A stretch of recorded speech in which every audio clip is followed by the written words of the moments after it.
So what's the message out there that you would like to provide to our local business today, Wally?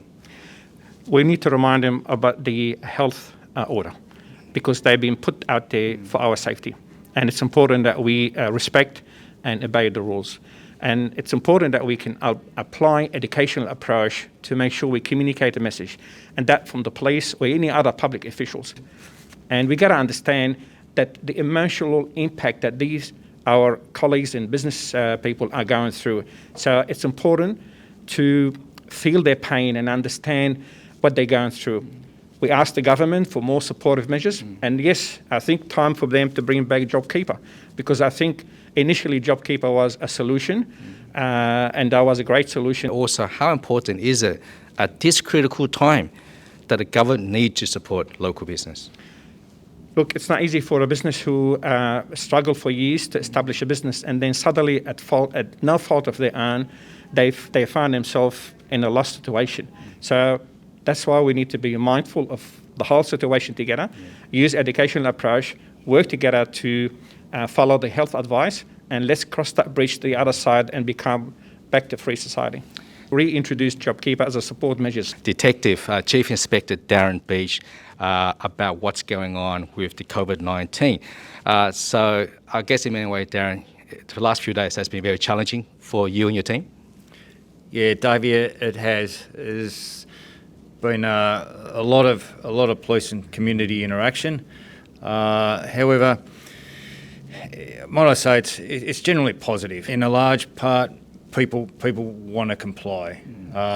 However, a lot of the community, through ignorance or willfully, are not complying.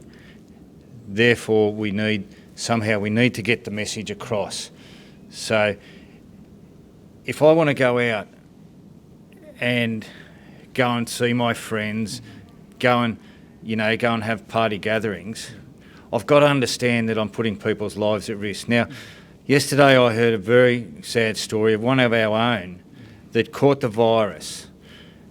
As a consequence, his father-in-law caught the virus and died. The biggest challenge for you, especially the Southwest area, a lot of Southwest people are very upset the fact that they feel that they've been, in many ways, been targeted for the next week or so. But the truth of the matter is, this area, Southwest, we have over 100 ethnic community groups. So as from a police point of view, we can see that it's very challenging to be able to communicate with all the multicultural communities out there. So Darren, can you share with us how are you coping with that, and how are you planning to work closer to the local multicultural communities within the Southwest area? Davey, like I said, it's all about education. Only this morning I spoke on a community radio that's translated into a number of languages. Our police are out there. You know, we drum it into our police that they've got to be decent human beings. You know, they've got to be able to communicate. Bring 10,000 police here, and it'll make the community safer by every police officer. You know, we're about education.